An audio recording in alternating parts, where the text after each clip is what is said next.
KS Prasad గారు, ఇప్పుడు కేటీఆర్ గారు కొన్ని కీలకమైన వ్యాఖ్యలు చేస్తున్నారు. తెలంగాణ మంత్రుల ఫోన్లని సీఎం రేవంత్ రెడ్డి గారే ట్యాపింగ్ చేయిస్తున్నారు అనేది. మంత్రుల ఫోన్లు నాకు తెలియదు కానీ సార్, ఢిల్లీ నుంచి మాత్రం ప్రతి ఒక్కరికి ఒక ఇద్దరిని పక్కల బల్లెంలో పెట్టారు. ఈ నటరాజన్ గారు ఎవరో ఇప్పుడు ఇన్ఛార్జ్గా ఉన్నప్పుడు ఆవిడ మొత్తం చెవులో గులువులు తీసిన వాళ్ళు కూర్చుని ప్రాణాలు తినేస్తుంది ఆవిడ.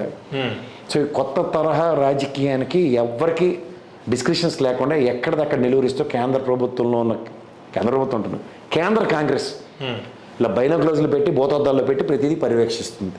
ఇక్కడ వీళ్ళంతా చిన్న చిన్న ఓవర్ యాక్షన్లే తప్ప ఈవెన్ రేవంత్ రెడ్డి గారు ఢిల్లీ వెళ్ళినా నెక్స్ట్ డే బట్టి గారు ఉత్తమ్ గారు వెళ్తేనే కానీ ఏ పని అవ్వట్లేదు కాంగ్రెస్ పరంగా. ఇంక మిగిలిన విషయాల తర్వాత దేవుడి గారు అంచేత ఇది ఎలా ఉందంటే, ఇంకా మన చిన్నప్పుడు ఇద్దరు పిల్లలు ఉన్న ఫ్యామిలీ సినిమాకి వెళ్తే ఒకళ్ళేమో అమ్మ చేపట్టుకోండి, ఇంకోళ్ళు నాన్న చేపట్టుకొని నడవండి అన్న కాన్సెప్ట్ నడుస్తుంది తప్ప అది రాజశేఖర రెడ్డి గారు ఒక్కరితోనే చెల్లింది తప్ప రాజశేఖర రెడ్డి గారు ముందు కానీ తర్వాత కానీ ఎవరికి అంత ధీరత్వాలు శూరత్వాలు లేవు. అంటే కొత్తగా ఊహించుకోవడం కూడా తప్పు అంటాను. ఓకే.